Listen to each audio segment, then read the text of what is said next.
शहरात गेल्या आठवड्यात झालेल्या चिमुरड्यांच्या लैंगिक अत्याचाराच्या प्रकरणांवर वार्तांकन करणाऱ्या दैनिक सकाळच्या महिला पत्रकार मोहिनी जाधव यांच्यावर अंबरनाथचे माजी नगराध्यक्ष वामन म्हात्रे यांनी अश्लील आणि अपमानास्पद वक्तव्य केले।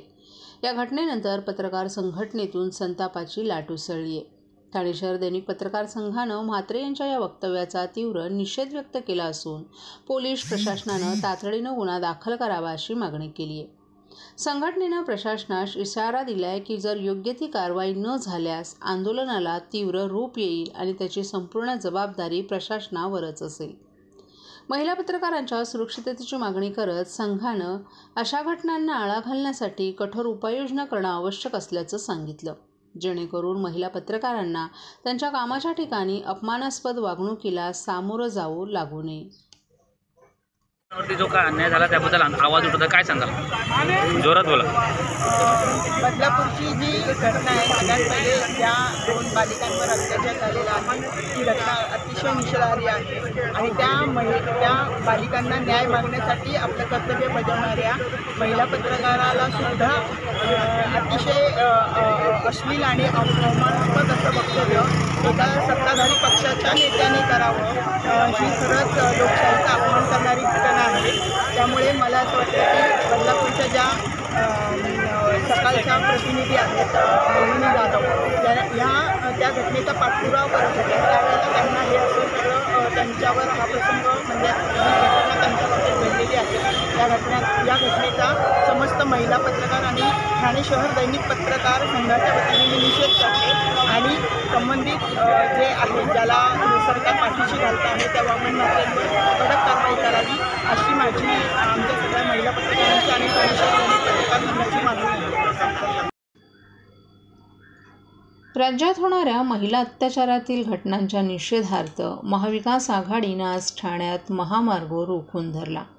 यावेळी पोलिसांनी बळाचा वापर केल्यानं कार्यकर्ते आणि पोलीस यांच्यात चांगलीच बाचाबाची झाली। विशेष म्हणजे पोलिसांनी आंदोलकांना ताब्यात घेतल्यानंतर आंदोलक चालतच पोलीस ठाण्यात गेल्यानं शहरात चांगलीच वाहतुकीची कोंडी झाली होती। बदलापूर येथे 2 लहान मुलींवर महाराष्ट्रातील भगिनींना आधार देणारी राज्य शासनाची मुख्यमंत्री माझी लाडकी बहीण योजना। या योजनेअंतर्गत अल्प उत्पन्न गटातील 21 ते 65 वयोगटाच्या भगिनींना मिळणार दरमहा 1500 रुपयाची मदत। अर्ज करण्यासाठी 31 ऑगस्ट 2024 पर्यंत मुदतवाढ। कुटुंबाचं वार्षिक उत्पन्न 2.5 लाख रुपयांपेक्षा कमी असलेल्या महिला पात्र कुटुंबाकडे पिवळं किंवा केशरी रेशन कार्ड असल्यास उत्पन्नाचा दाखला आवश्यक नाही। पांढरं रेशन कार्ड असेल किंवा रेशन कार्ड नसेल तर कुटुंबाचं वार्षिक उत्पन्न 2.5 लाखांपेक्षा कमी असल्याचा दाखला आवश्यक। योजनेसाठीचा ऑनलाईन अर्ज नारी शक्ती दूत ॲपवरून किंवा पोर्टलवर भरता येईल। ज्या भगिनींना ऑनलाईन अर्ज भरता येत नसेल त्यांच्यासाठी अंगणवाडी, ग्रामपंचायत, वॉर्ड ऑफिस, सेतू सुविधा केंद्रामध्ये किंवा आशाताई बचत गटाच्या CRP यांची मदत उपलब्ध। आता आपल्याला अभिमानानं म्हणता येईल, सुखी आणि सुरक्षित आहे माझी लाडकी बहीण।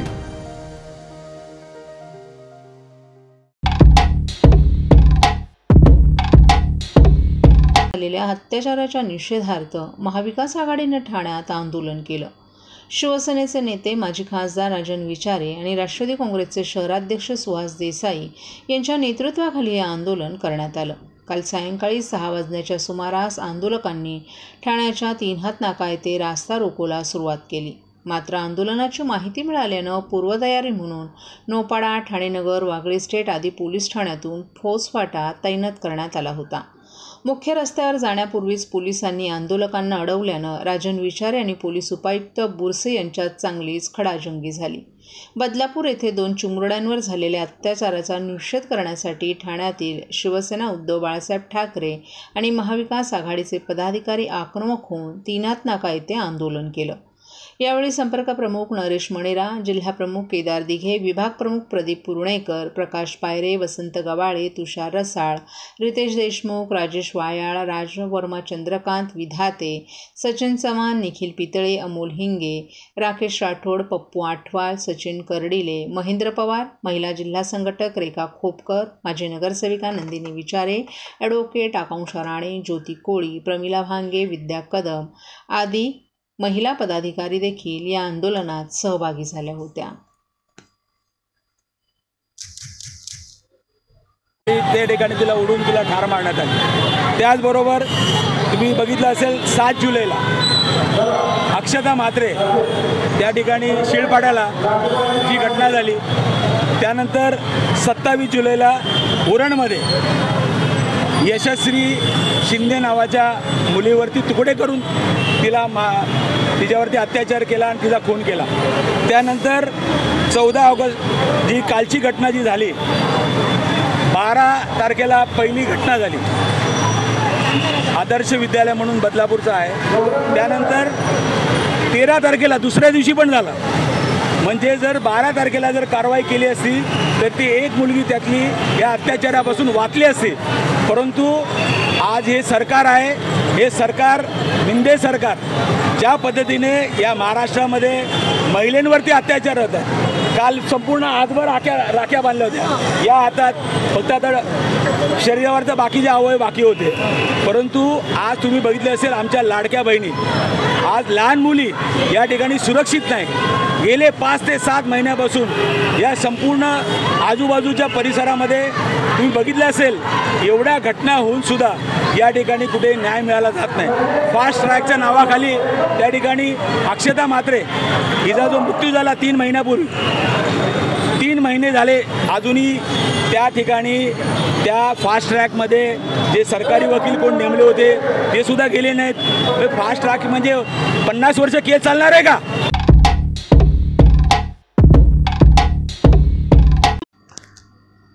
रोजच्या धकाधकीच्या आयुष्यात छायाचित्रकार त्यांच्या दैनंदिन कामांबरोबरच आजूबाजूला घडणाऱ्या घटना आपल्या छायाचित्रात टिपण्याचा प्रयत्न करीत असतात.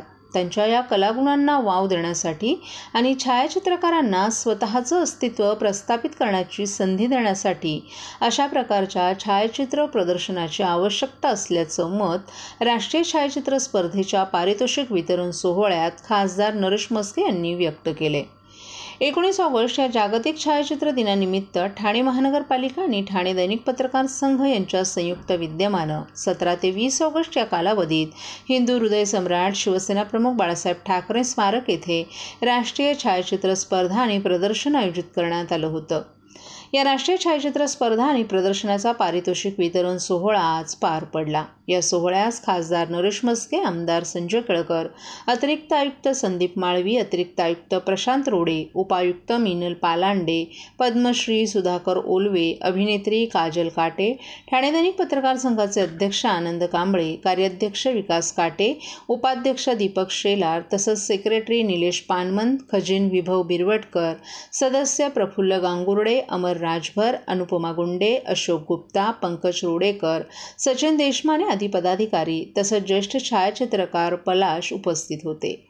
नागरी कामांबरोबरच सामाजिक, सांस्कृतिक, कला आणि क्रीडा अशा विविध कार्यक्रमांना पाठिंबा देणारी ठाणे ही एकमेव महापालिका असल्याचं खासदार नरेश म्हस्के यांनी नमूद करीत या स्पर्धेतील विजेत्या छायाचित्रकारांचं कौतुक केलं.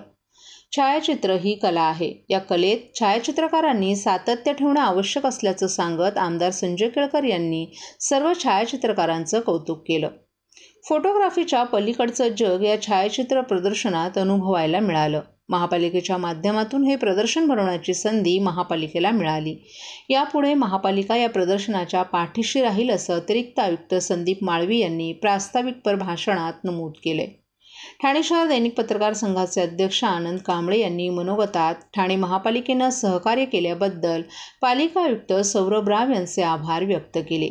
या स्पर्धेसाठी देशभरातून छायाचित्रकारांचा उत्स्फूर्त प्रतिसाद मिळाला असल्याचंही नमूद केलं. राष्ट्रीय स्तरावरील स्पर्धेसाठी वाईल्ड लाईफ या विषयात प्रथम पारितोषिक हिरा पंजाबी, द्वितीय संदीप यादव, तृतीय लाझरस पॉल यांनी तर उत्तेजनार्थ पारितोषिक हिरा पंजाबी आणि बिजू बोरा यांना प्राप्त झाले. परफॉर्मिंग आर्ट या विषयामध्ये प्रथम पारितोषिक गणेश नामदेव मेमाने, द्वितीय मनोज गोविंद मुसळे, तृतीय संजय बापटे यांनी पटकावला असून उत्तेजनार्थ क्रमांक शंतनू बोसे, अरुल डॅनम, होरिझन यांना मिळालं. फेस्टिवल या विषयामध्ये प्रथम राकेश रसाळ, द्वितीय शरद पाटील, तृतीय आकाश येवगे यांनी पारितोषिक पटकावलं असून उत्तेजनार्थ पारितोषिक श्रवण तांडलिया आणि शंतनू दास यांनी पटकावलं.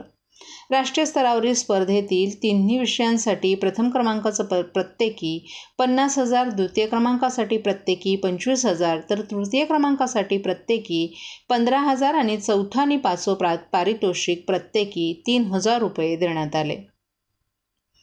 तसंच महाविद्यालयीन तरुण तरुणींसाठी रिफ्लेक्शन हा विषयही ठेवण्यात आला होता. मोबाईलच्या माध्यमातून ही छायाचित्र पाठवण्यात आली होती. यामध्ये प्रथम पारितोषिक महेश आंब्रे, द्वितीय सई चासकर, तृतीय शिवाजी धुते यांनी पटकावलं असून उत्तेजनार्थ पारितोषिक कौशिक आणि पियुष पाष्टे यांनी पटकावले. या स्पर्धेतील विजेत्यांना रोख पारितोषिकासह सन्मानचिन्ह आणि प्रशस्तीपत्रकही देण्यात आले. तसंच सहभागी सर्व छायाचित्रकारांना सहभाग प्रमाणपत्रही देण्यात आलं.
शिवसेना खासदार नरेश म्हस्के यांनी काल दिल्लीत पत्रकार परिषद घेऊन बदलापूर येथील अत्याचाराच्या घटनेवर तीव्र प्रतिक्रिया व्यक्त केली आहे. त्यांनी या प्रकरणात पोलिसांनी दिरंगाई केली असल्यास त्यांच्या विरोधात कारवाई होण्याची मागणी केली आहे. तसंच अशा घटनांमध्ये दोषींना कठोर शिक्षा मिळावी यासाठी फाशीचा कायदा असावा अशा भावना देखील त्यांनी व्यक्त केल्यात. नरेश म्हस्के यांनी यावेळी काही राजकीय नेत्यांवर टीका करताना या संवेदनशील घटनेचा वापर राजकीय स्वार्थासाठी केला जात असल्याचं सांगितलं. बदलापुरातील आंदोलनाच्या संदर्भात बोलताना त्यांनी प्रश्न उपस्थित केला की विरोधक या घटनेचा राजकीय फायदा उठवण्यासाठी वाट पाहत होते का? आंदोलनात बाहेरील लोकांचा सहभाग आणि राजकीय बॅनर असलेल्या गटांचा सहभाग हा अतिशय लज्जास्पद असल्याचं म्हस्के यांनी नमूद केलं. शिवसेनेची भूमिका स्पष्ट करताना वक्फ बोर्डाबाबत हिंदू हृदय सम्राट बाळासाहेब ठाकरे यांनी जी भूमिका घेतली होती तीच भूमिका शिवसेना आजही टिकवून ठेवत असल्याचं त्यांनी सांगितलं. तसंच त्यांनी उद्धव ठाकरे आणि त्यांच्या गटावर देखील टीका केली. सोनिया गांधींच्या नेतृत्वाखालील काँग्रेसचा उद्धव ठाकरेंनी स्वातंत्र्यवीर सावरकरांचा अपमान करणाऱ्या पक्षासोबत असणं हे बाळासाहेबांच्या विचारांच्या विरोधात असल्याचं म्हस्के यांनी म्हटलं आहे. तसंच म्हस्के यांनी उद्धव ठाकरे आणि त्यांच्या गटाच्या उद्योगधंद्यांवरील भूमिकेवरही टीका केली. उद्योजकांवर टीका करून त्यांना गुप्त भेटायचं आणि त्या उद्योगांना त्यांनी आळा घालावा अशी टिप्पणीही त्यांनी यावेळी केली. वाईट वाटतंय, त्या घटनेची चीड मला पण आहे. त्या माणसाला फाशी द्यायला पाहिजे, कायद्यात बदल करायला पाहिजे, अशा पद्धतीचा कायद्यात बदल करायला पाहिजे अशी मागणी करा तुम्ही. परंतु लोकांच्या भावना भडकवणं आणि त्याकरता प्रवृत्त करणं ही अतिशय लांछनास्पद गोष्ट आहे आणि ती विरोधी पक्षाकडनं झालेली आहे. एक लहान कोवळ्या जीवांना आपल्या राजकीय फायद्याकरता ह्या मुलांचा आधार घेणं अतिशय वाईट गोष्ट या महाराष्ट्राच्या परंपरेला धरून नाही आहे. आणि ज्या ठिकाणी शरद पवार साहेबांकडनं ज्या आघाडीमध्ये आहेत त्यांच्याकडनं ही अपेक्षा नव्हती. कालपर्यंत पवार साहेबांबद्दल एक वेगळा रिस्पेक्ट होता, परंतु अशा या कृत्यामध्ये जर पवार साहेब पण सहभागी असतील तर त्यांचा तो रिस्पेक्ट कमी नक्कीच होणार. सुषमा